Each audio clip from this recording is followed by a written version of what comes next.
Maybe I'm crazy, but it seems like YouTube game dev is one of the hardest places to exist as a creator. Being a solo dev means wearing all the hats, handling the art, the programming, the ideas, then stitching everything together, trying to make it look as polished as possible. And just when you think you are done, you have to switch gears entirely to become a content creator. Writing scripts, recording voiceovers, editing videos, hoping that in the end your game is actually fun. I'm done. Cut the show. I'm done. Take me off. Take me off. So you might be wondering, why am I even making videos in this genre? Why am I putting myself through this madness? Well, because I don't want peace. I want problems always. okay, so I am here making my first devlog, working on my first real game project. It's been a wild ride, full of ups and downs, success and failures, and today I want to share the journey with you. So I am making a 2D puzzle platformer game in Godot. Now you might be wondering, why Godot when there is Unity and Unreal? Well, there are a lot of reasons. If you are curious, let me know in the comments and I will make a dedicated video about why I chose Godot. The core gameplay is simple. Your goal is to get the ball into the bowl, but there is a catch. In most platformers, you control the ball or character directly, moving it towards the goal. But in my game, you don't control the ball at all.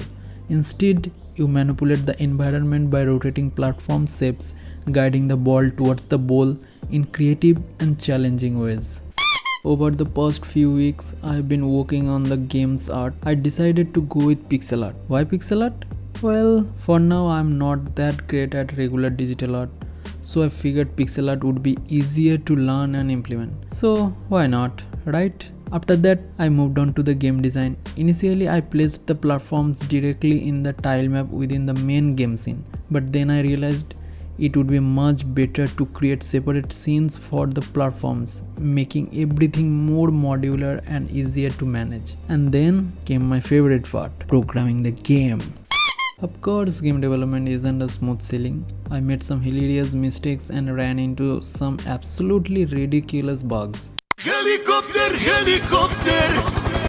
Just look at this. I was checking the position inside this block and then look at the variable name. What was I even thinking? But wait, the interpreter already knows the mistakes? Then all I want to tell the interpreter is that if you are smart enough to detect the mistakes, then just do it! These kinds of mistakes are enough to fuck your brain and drain your energy.